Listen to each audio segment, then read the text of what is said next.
Welcome to Talking with Tech. I'm your host, Rachel Madel, joined as always by Chris Bugay. Hey, Chris. How's it going, Rachel?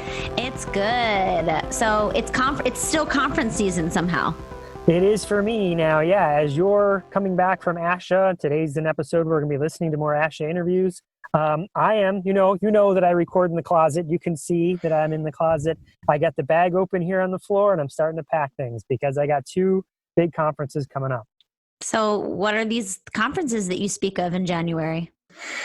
So the first one is coming up here on January 15th, which is the Future Educators for Technology Conference, or Future Educators in Technology Conference. I forget if it's called FETC, and that's in Miami. And I got a couple presentations going on there.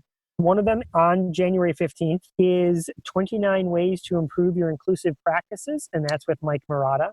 He and I have done that presentation before. I love that. I'm really excited. I'm actually having FOMO right now that I can't be a participant in that. Yeah, he and I have done that presentation. Actually, we did it last year at FETC, and it was so popular, they asked us to come back and do it again. It sounds like a tools dump, meaning 29 ways. A lot of people think that you're going to come and you sit and you're going to listen to us talk about 29 tools, but that is not it at all. It's all about really designing instruction with inclusion in mind. So if you're coming to FETC, come check that out. But then the next day, here's something kind of interesting, I think, specific to AAC, is I'm going to be doing a session with Jane Odom. So Jane Odom works for PRC. She's kind of the person behind the AAC Language Lab. If you've ever used any resources from the Language Lab, it's likely because Jane Odom put it there. You know how I'm big into coding and robots. Her and I got a conversation about it, and we said, hey, we should present this together. So we're presenting on robots at FETC as well. I just have to say, I love Jane Odom. She's from, she went to school at Temple, which is my alum, and she's so fun. We need to have her back on the podcast. She was on the podcast before, but it's been a second. It's been a second since Jane has come on. So it's time to call her back in, have all her gems of wisdom drop on the podcast. I love her. Well, maybe I can grab her for a few minutes at FETC and we can talk more about coding and robots or whatever else is on her mind, you know? Sounds good, except I'm not going to be there. So sounds like you can do that. And then I'll also invite Jane back on when I can talk to her. Yes, we could totally do that. It'll be like when you were at ASHA and I wasn't, you know? It's true. When is the day going to come, Chris, where we're both at a conference at the same time? Hopefully soon. I don't know. We don't have one. I think the conference might explode if that happens. If someone wants to bring us out together, that would be awesome. I know. A Talking with Tech themed presentation. I love it. I think that would be awesome. Like Talking with Tech live. You know? Ooh, I'm already excited. That's the name of it. So I do have another smaller session also at FETC called How Flexible Learning Spaces Can Drive Inclusive Practices. In my neck of the woods, I'm the co-chair of a kind of a flexible learning space task force where we're trying to look at equitable ways to design learning spaces and, the furniture that goes in there, the lighting, the temperature, everything, all the considerations. So I'm going to be doing like a little presentation there about what we've sort of learned with regard to that, and more specifically how that can be used really as a way to shift people's mindsets. It's often a general ed teacher the first thing they might do is go, yeah, why does everyone have to sit in rows? Like, what if I sat in beanbag chairs or higher tables or lower tables or sat on the floor or stood? Like it's really easy for people to wrap their brains around that flexibility. And then after they wrap their brains around that flexibility, they ask, what else can I design more flexibly? And that often changes their instruction. So that's my FETC experience. I love it. Can you give us maybe 1 or 2 other nuggets from your presentation? Because I am just curious, what are some other things that we can start being flexible in when we're thinking about instruction? Sure. So one of the principles we've been talking about in our little group is that instruction and the environment around it needs to be able to morph or change based on the activity that you're designing. So, and we call it, there was like a famous article that was written about flexible learning spaces where they talk about thinking about 3 different ways of designing your room, or 3 different spaces that kids might need to have. So one would be a campfire, which would be like a small group setting. You want to pull the furniture in a situation or in an arrangement where kids can get in these small little groups, right? Like you're sitting around a campfire. Another one is a watering hole, where you might all come to this one place and listen to kind of one person talk. So this is more whole group instruction. And then, of course, there's the caves, which would be, I need to go off and go into my cave and just work by myself. Please leave me alone. I gotta just be working alone for a minute, or for however. And the idea that the learning space should be able to be morphed into any one of those at any given time. So that, when you think about traditional desks, it's really hard to make those things. Usually it's designed in the watering hole, like it's everyone facing the front and someone, all the kids looking at that sage on the stage, that teacher talking to them. And you can, of course, pull groups, make desks into smaller groups, but then it makes it really hard to have that individual work. So what if we found furniture and we thought about the room with those 3 ideas in mind? And when we were outfitting classrooms, thought about those so that we're purchasing stuff with those 3 different situations in mind.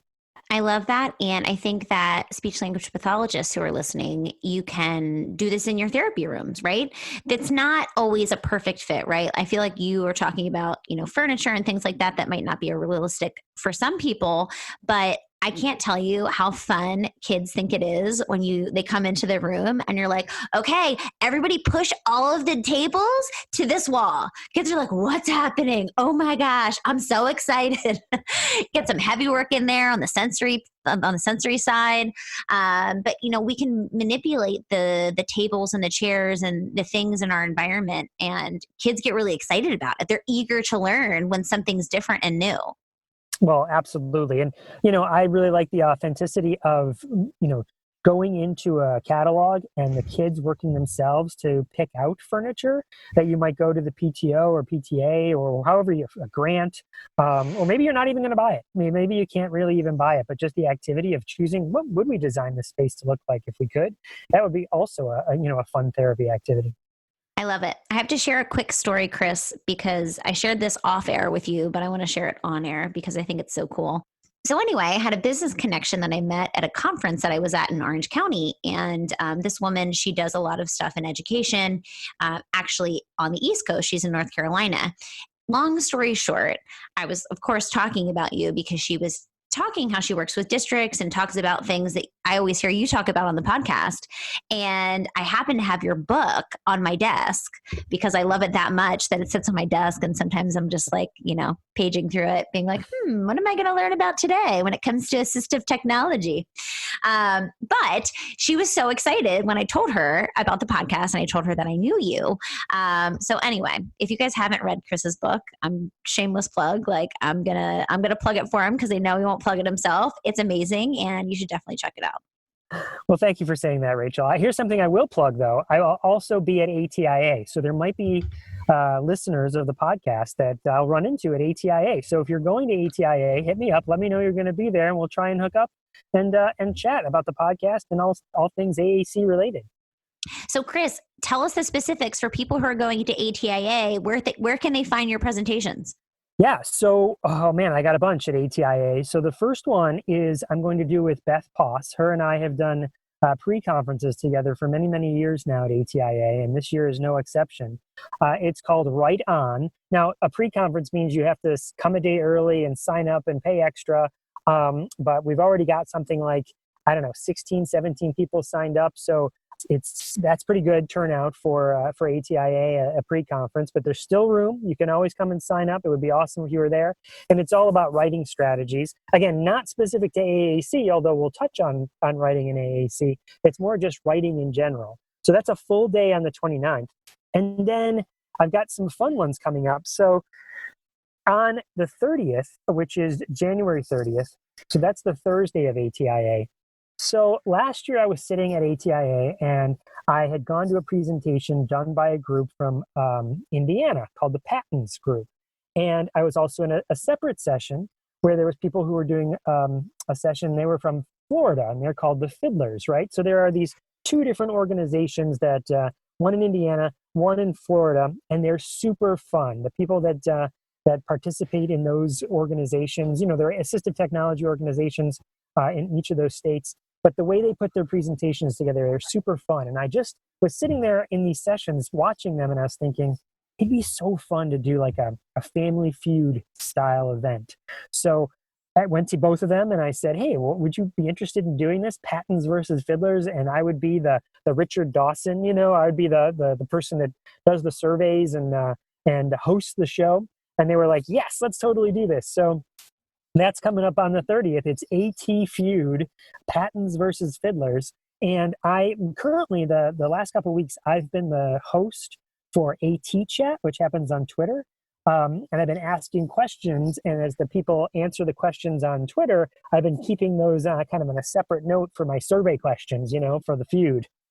Ooh, that sounds fun. Of course. Leave it to Chris Bouquet to make something super fun that might be boring otherwise. I love it. I participate in the SmackDown sessions there as well. So there's an app SmackDown and a PD SmackDown. Have you ever heard of a SmackDown? Sounds like a wrestling move, but it is totally not like the wrestling move. But it's funny because everyone thinks it's some sort of competition because of that. But really the idea is that someone comes up and they present a tool or a strategy. They have 2 to 3 minutes to smack it down. Things are getting physical over there in the closet. They have 2 or 3 minutes to smack it down and see, give out that strategy to people. And then the next person comes up and the next person comes up. So it's one after another, very fast. It is, I mentioned a tools dump earlier, how Mike Murata and I are not doing a tools dump. These are sort of like a tools dump. It's just as fast as you can get out how you use this strategy. And there's 2 of those. One is the app SmackDown, where it's specific to apps. You would love it. Well, you actually love both of them because the one on Friday is the PD SmackDown, and that is all about professional development. So what are some fast strategies for PD? Ooh, I love these SmackDowns. And that's not all. So Jane Odom, and this time we've invited Jeremy Legaspi, who also works for PRC. Both Jane and I will be kind of reprising the coding session that we're doing at FETC. We're going to be doing that one again at ATIA. And then on Saturday, kind of the final wrap up is doing another AAC agreements episode, which, doing another AAC agreements session, which, we've had an episode on that. Maybe we should do an AAC agreements part 2 on the podcast. We really should, because they have grown since the last time we've done that. And there's a whole website now, and there's lots of different people are doing these sessions around the country, so it's not just me, but there's other people that have done them. I know Sean Pearson and Chris Chakosky-Kelly, who were, on the podcast in the past with the AAC agreements. They have done one at Closing the Gap. So the idea is to open source it, right? If you wanted to do an AAC agreements session, you could kind of use the slide deck and you could just have the conversation whatever session you're going to, whatever conference you're going to. I love that. Chris, how do you even have time to sleep at night? All these presentations. I know. Luckily, I collaborate with great people. Beth Poss. I know you again, jealous. Beth Poss got to meet you at ASHA. You got to meet each other at ASHA before you and I have ever met face to face. I know. But that's just it. I work with great people. It's awesome. Well, I'm sad I'm not going to be at ATIA. I'm going to be here in California. I'm going to be, I think I might have mentioned this, but I'm an expert witness in a court case, and that's the week of the trial. So unfortunately, I'll be here sweating bullets probably before I get on the stand. Well, I can't wait till you can talk about all of that, if you're allowed to eventually. Maybe I think after it's done, I'll be able to talk about it, and I'm dying to talk about it because there's so many things. There's so many things at play here. I can imagine. I can't wait to hear all about it. All right. Well, I'm excited. It's conference season. If you guys are going to FETC or ATIA, definitely find Chris Bouquet. He'll be there. Take a photo with him. Make me jealous on Instagram and Facebook. And without further ado, this is the part 4, the final episode of all of the interviews that I did at ASHA. I hope you guys are having a great new year, and we will look forward to talking to you guys next week.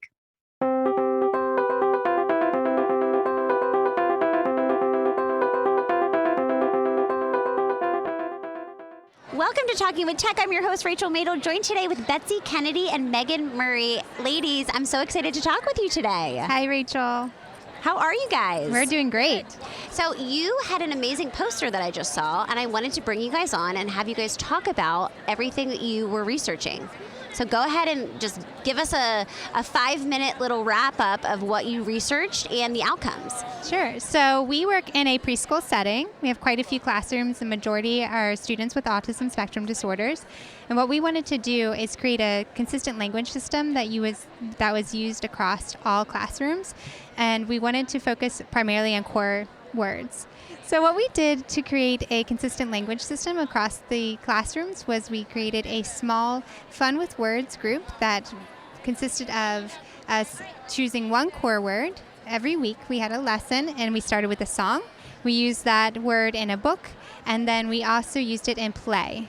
And what we did is we created large core boards for every classroom that we were working in, as well as small ones, so kids had access to them. We also integrated their language systems. If they already had a high-tech system or they were using PEX or GoTalk, we used core words using that as well.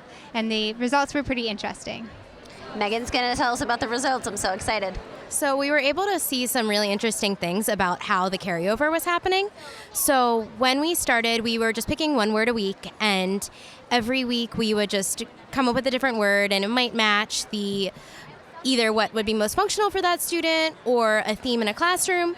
But what happened is, as the year went on, it's the winter time, kids are sick a lot, so we started repeating lessons. And even if we were repeating, we might come up with new activities, but we were still working on that same word. And what we found was when we repeated a word 2 weeks in a row, the kids were actually using the words more spontaneously that second week and needed a lot less prompting. So we saw that independence growing and that carryover growing.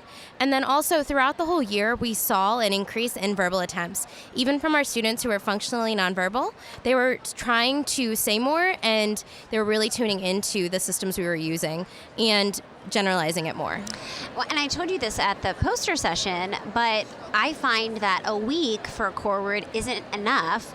I find that a month for a core word, you can't get through enough words. And so I love this idea of having, 2 weeks for a specific word, where, maybe the first week you focus a lot on targeting and very structured activities, and then it's interesting to see how much of that is being carried over. I think it also gives teachers and parents more time to get used to the idea of that word too, and come up with more times they can use it. So hopefully by the end of that second week, they're using it all day long. I know. I love that. And anytime we need to think about these things, right? Like a speech language pathologist, we need to just constantly be thinking, how can we incorporate parents? How can we make this easier?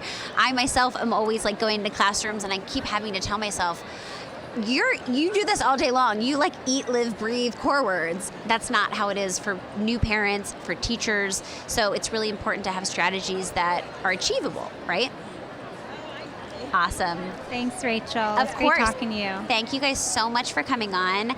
I'm really excited to showcase your work, and keep up the great work. And you guys are in Wilmington, right? Yes, Wilmington, Delaware. I Come know. and visit us. I will. I'm actually going to be home for the holidays. My dad lives in Westchester. So let's great. have an AAC coffee date. That's right, we should. Awesome. Thank you guys so much. Thank you.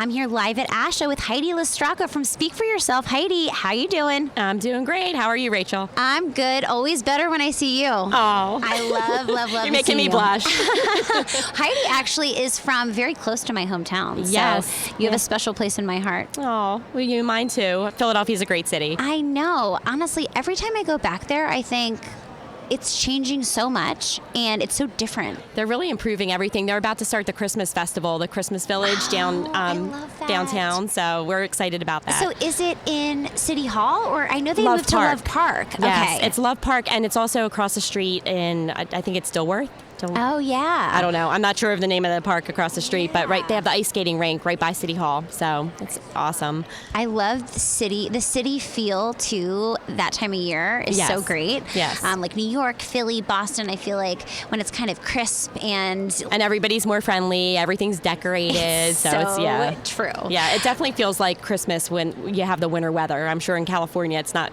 so much like that. Exactly. It's crazy. We have an ice skating rink, but like you could literally probably wear a bathing bathing suit while you're ice skating. So That's pretty impressive that they are able to keep it cold. let me just clarify, I'm not the one wearing a bathing suit while I ice skate, Yeah, but some your people. ice skating bikini. Exactly. Like it has fur on the top. Yeah. Maybe I'll rock that next year after intense diet and exercise. Exactly. Not after this week. No, Being here at ASHA, forget exactly. it. Not after conference food for Right. 4 days. Well, Heidi, let's touch base as far as Speak for Yourself. I know you have some new features that you've added, and I'd love to hear about them. Okay, great. Yeah, since last year, we've added quite a bit. We're always updating, trying to improve. We added Smart Search, which is a really nice addition to our search feature, which we already loved. That's one of our favorite things about Speak for Yourself. Mm-hmm. But we actually added Smart Search so that people don't have to remember what words they couldn't find when they searched for them. So when you type in a word, like for example cheese, that we did not put in the default vocabulary of Speak for Yourself, it's one of our major regrets. Hashtag regret. Yes. But if you type that in, it's not in there. If you touch the little arrow, what it does is it puts it into the message window, and then it actually remembers that you tried to find it and couldn't. So when you're editing later and you're like, what was it that I wanted to add for this child, you can go into right within the editing and find that Smart Search word so that you're able to add it right there. So it has a history function of the words that you searched. It saves the words that you searched and could not find. So it's awesome. So it really keeps a list of words that need to be added. And what we've had some kids, what we're finding they're doing is kids are searching for words by themselves and doing it so that later when mom or their speech therapist goes in there and says, what should we add? They actually have a whole list of words that they were trying to find and couldn't. So then somebody can go in and add it for them, for the kids who have the spelling skills. So it's really exciting. I love that. And let's just take a moment to remember operational competencies. Absolutely. Because there's no reason that we need to take a child's device and program when we can involve them in the process. And, not only does that teach a skill, but it also empowers students. Oh, absolutely. I mean, and they love it. I mean, I used to have kids who would type something in the search feature and show me that it wasn't there. So I'm like, this is a way that they can do that even if I'm not in front of them. They can, do that and save it for me. So now I have kids that are showing me all the words that they were trying to search for and couldn't find. So now I have a way to do that even when I'm not there. So I love that. Yeah. I love that. It's exciting. What else is new?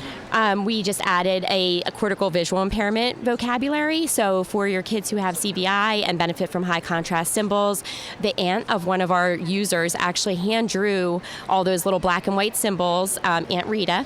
Thank you, Aunt Rita. Thank you, Aunt Rita, yes.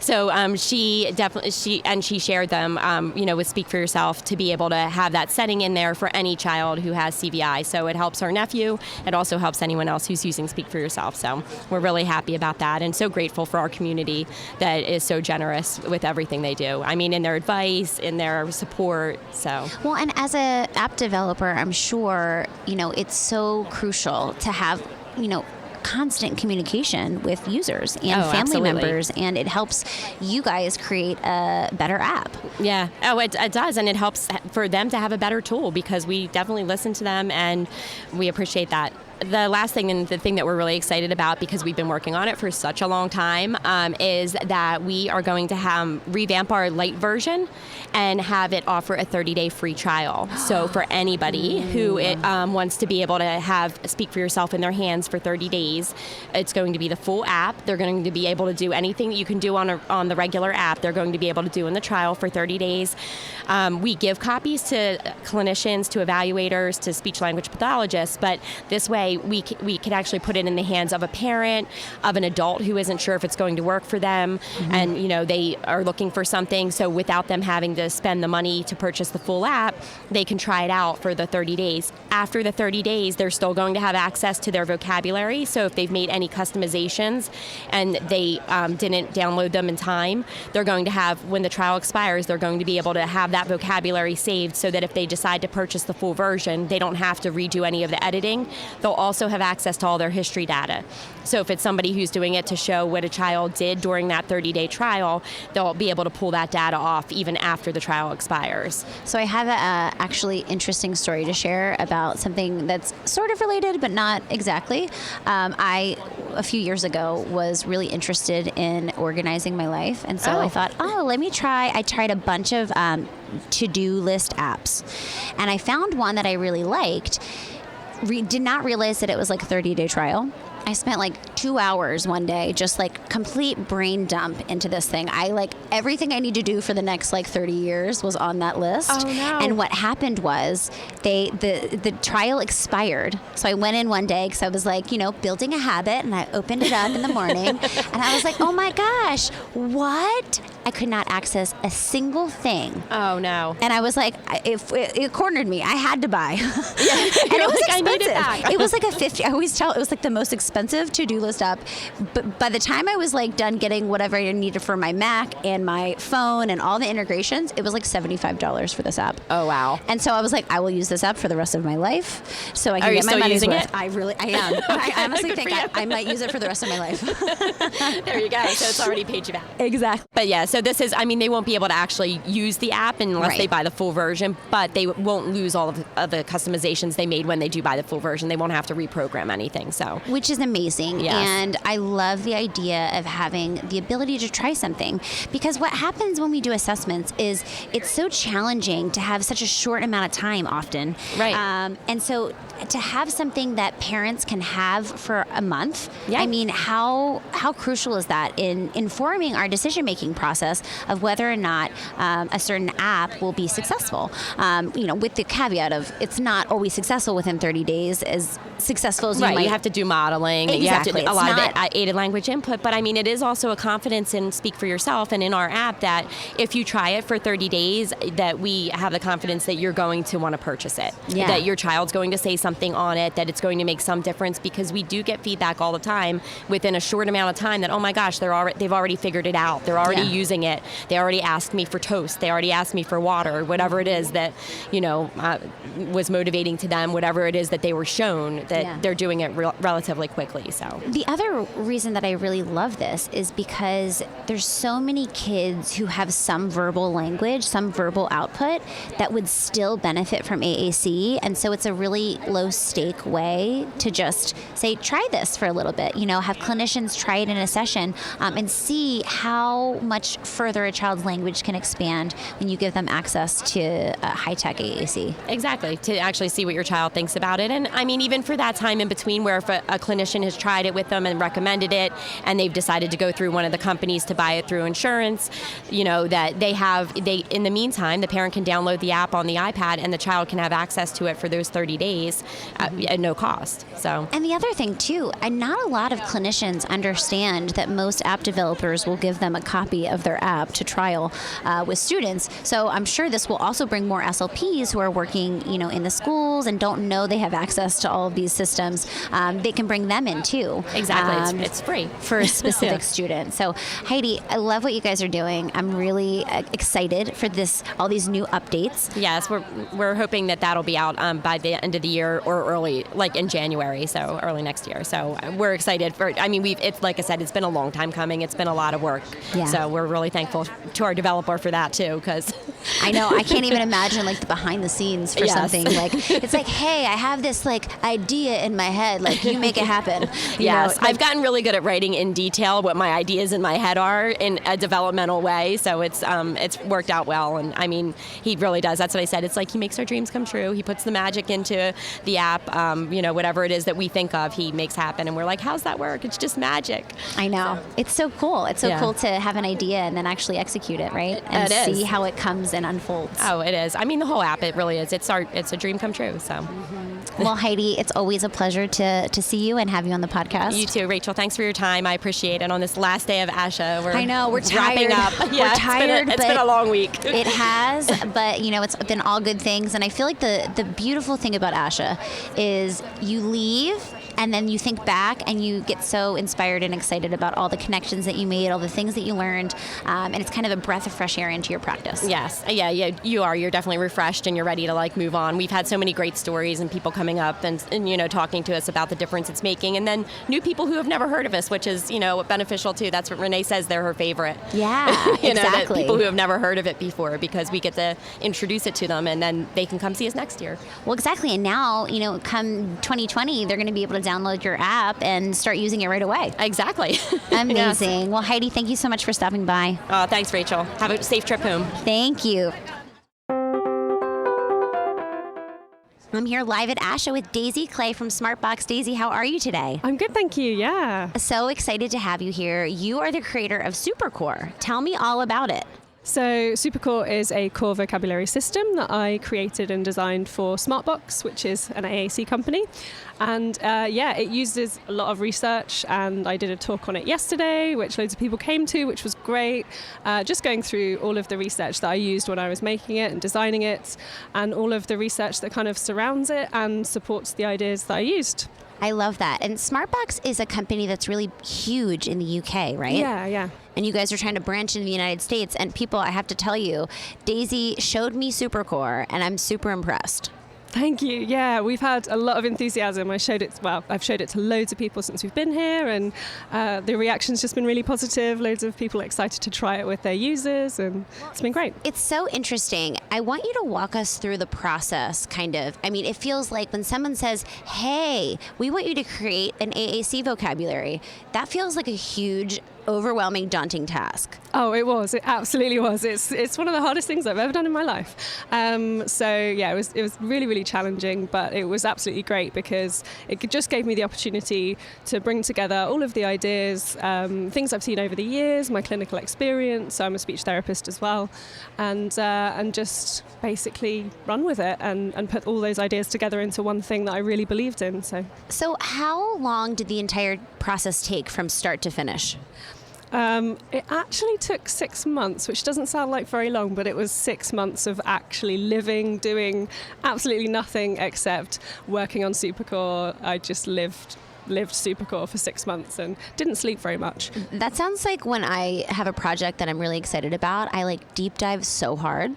I'm I'm staying up till 2 a.m. I'm waking up super early. It's I just completely dive in, and it sounds like that's exactly what you did with SuperCore. Yeah, absolutely. Yeah, I didn't really speak to my husband very much, so. But no, it was really great. I really enjoyed it, and then actually we made a version of SuperCore for the initial launch, and then it was so popular we had loads of feedback, people saying this is really great, but actually maybe the user I'm working with can't deal with that many symbols on one page, and so we made a lower cell count version. So now there's 2 versions of SuperCore, and we launched that, and that was another 6 months of doing nothing but SuperCore. So I love it. So if you could encapsulate in a sentence or two, what makes SuperCore different? Because I feel like there's a ton out there, and I would love to hear your thoughts on, the 1 or 2 things that you think make SuperCore shine.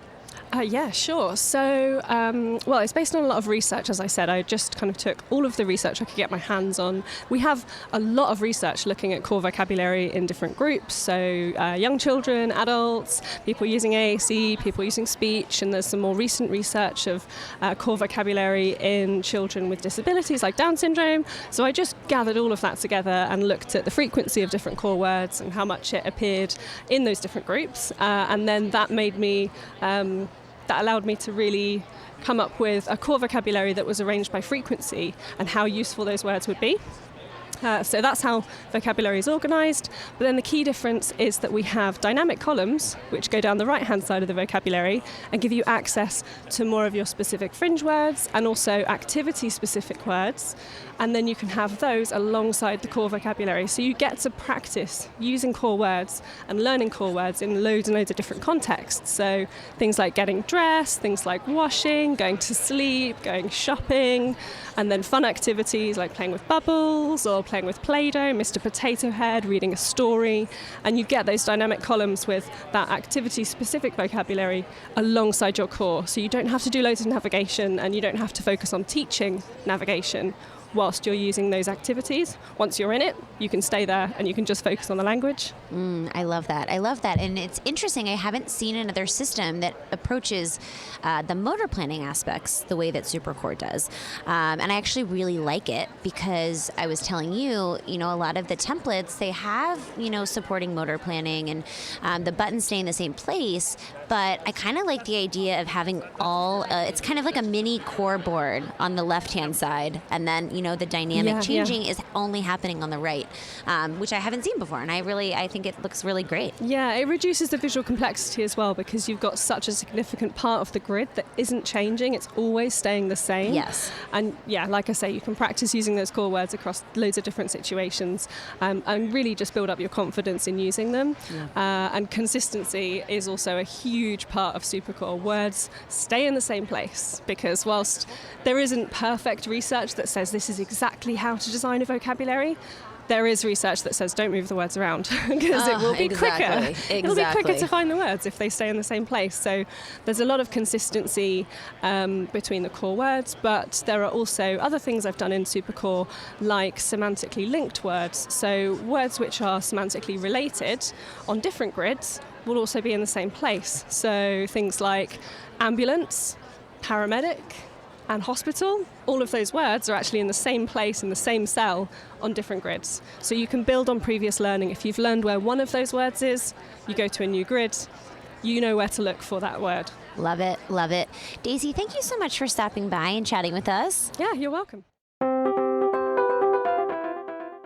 Welcome to Talking with Tech. I'm your host, Rachel Madel, joined today by Jenny Buram. Jenny, thank you so much. You're here with us, and we're live at ASHA. Yeah, this is so great and fun. I cannot wait to deep dive with you about apraxia of speech. You are such an expert in the field, and I love following all of your work on social media. And I just want to dive right in because I have a million questions. Obviously, we have a podcast dedicated to AAC. We have a lot of students that we work with who have significant challenges. Childhood apraxia of speech is something that I don't work with directly, but indirectly I work with a lot of students. So first, just tell us a little bit about yourself, your business. You're doing amazing things. So I'm in private practice in Overland Park, Kansas, and currently right now I see about 24 kids a week with a diagnosis of child apraxia of speech. Either kids that have come to me with that diagnosis or children that I have diagnosed myself. So I think probably over the past 5 or 6 years, I've really dug into CIS, really made sure that I've attended any, extra education that I possibly could to complement all the work I've been doing, excuse me, and just really made sure that I was informed and using the most and best research to support my practice, and then also helping others in that space. So I've been presenting more, and I've created Buram speech publications to create some of the tools that I use in my therapy that I find successful to help other speech therapists and parents help children, specifically with CIS, but others as well. And you presented at ASHA, right? Yesterday. I did. I presented for 3 hours yesterday. I know, it's a long time. It was great. I spoke the entire time. Yeah. So I'm really excited to dive into apraxia, and the first thing I want to ask you is, what are some red flags? Because I feel like there's a lot of misunderstandings about apraxia of speech, and I know for a fact there are a lot of clinicians listening thinking, is that apraxia? I'm not sure. Yeah, I think one of the misconceptions is that there might be just 1 or 2 red flags, and the red flags that most people resort to as far as apraxia is inconsistent errors on repeated trials. So, hey, I've got this kid that's inconsistent. Well, there's a lot more that goes into it than just inconsistency. And I'd say inconsistency is one of those red flags that we see pretty much across the board. But according to research, there's probably about 11 red flags. And so we need to look at those across different speech tasks and make sure that we're seeing a consistency in those red flags to have a differential diagnosis of CIS. So some more of the red flags would be consonant distortions, vowel distortions, an intrusive schwa, initial articulatory configuration difficulty, difficulty with multisyllabic words, prosody issues, slow rate. So there's a whole bunch of these. And if you look at kind of the gold standard, the Mayo 10, or some of even the latest research by Overby and Kasperi that talks about the early signs of CIS from birth to 2 years of age. Yeah, so when you are getting that background information, getting that early on information from parents to find out, is that going to help support your diagnosis? Right, and it's not an easy diagnosis to make. It's not, and it's one that I would say between 60 to 70% of speech therapists definitely don't feel comfortable making. Myself included. And that's okay. But there is supportive research out there to help you with that. Edith Strand just came out with the DEMS, which is an excellent resource, and you don't have to pay for protocols. You download them free off the internet. Yes. Love it. I love anything free. It's great. So there is, and apraxiakids.org is an excellent spot, great spot to go. Apraxia Kids is actually having their boot camp this summer, this coming summer, and you have to apply for it, and I've been through that, and that was amazing. That's in Pittsburgh, and it's a great way to get really in-depth training. So it's out there. I just feel like the education at the graduate level is not there, and it's just one that speech therapists feel uncomfortable and unsure about because they may have one kid on their caseload, especially in the school setting, for their whole time they practice. Yeah. So it's not something like me. I get to do it every single day. Right.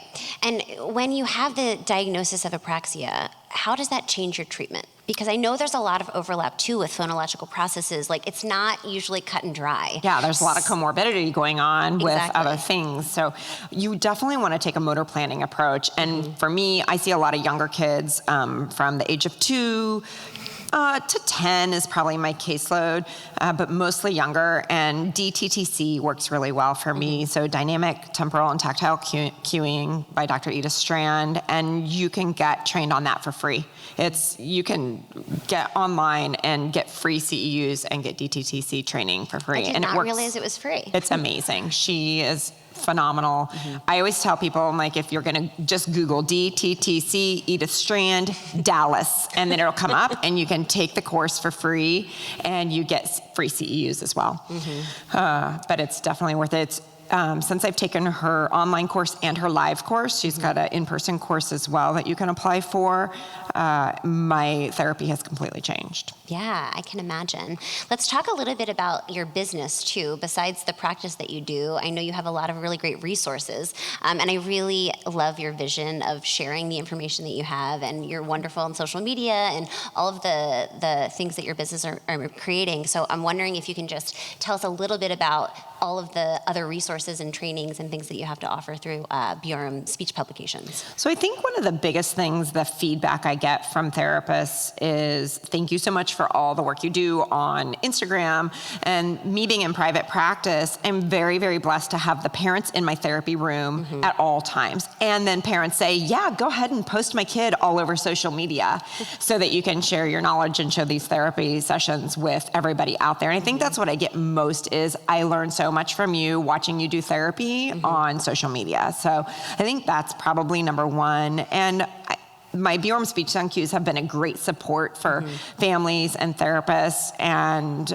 I feel like I've gotten really, really good feedback. I don't want to No, I can talk it up for you. They're wonderful. Thank you. But we get really good feedback because the kids can relate to the cues and they understand them quickly at a very young age and they feel empowered and it's hopeful. And then, our goal is to fade those cues and take those away. So, but it gives them an initial support and pull in support when needed. So, and they're super fun. They are fun. You guys definitely have to check them out. She is fabulous. We're really excited about the work she's done with the art. I love it. So obviously we have a podcast dedicated to AAC. So I would love for you to share some ideas. We have clinicians who are focusing a lot on AAC, and myself included. I try to take a total communication approach with the children that I work with. I'm not just doing AAC. I'm working on a lot of different things. Are there some things that clinicians can start working on during their sessions to help support children who have childhood apraxia of speech? Well, if they know they have childhood apraxia of speech and, you're using whole language, but yet your goal is to get verbals out of them, I think, definitely be trained in DTTC. I would get a sound repertoire. What sounds does this child have in their repertoire, whether it's spontaneous or imitated or stimulable for, and come up with some really functional target words for you to, work on in therapy so that they can get some verbals. And it works. It really does. Even those kids that are minimally verbal, and the younger kids. I think Carrie Ebert talks a lot about, those younger kids that with suspected CAS or minimally verbal or nonverbal, working on a lot of environmental sounds, play-based, meaningful, giving them those power words, using those core words. Right. Yeah. And that's the other thing too, is that it doesn't have to be this either or approach. We can work on speech. If a child, tries to say an approximation of a word, we can always model it on the device. Absolutely. And that's what I usually tell teams. It doesn't have to be one or the other. We can do a hybrid approach. Do it together. Exactly. Yeah, for sure. So for our listeners who are interested in learning more about you, where can they find you online? Instagram is probably my biggest spot. I'm on Facebook, YouTube, Instagram, and my website. Everything is Bjorm Speech. So Bjorm Speech on Facebook, Bjorm Speech on YouTube, Bjorm Speech on Instagram, and all the things. All the things. All the cues is what I always say. All the cues. Thank you so much, Jenny. I really appreciate you coming today live at ASHA for Talking with Tech. I'm Rachel Madel, joined with Jenny Bjorm. Thank you so much for listening. We'll talk to you guys next week. Thanks for having me. Yeah.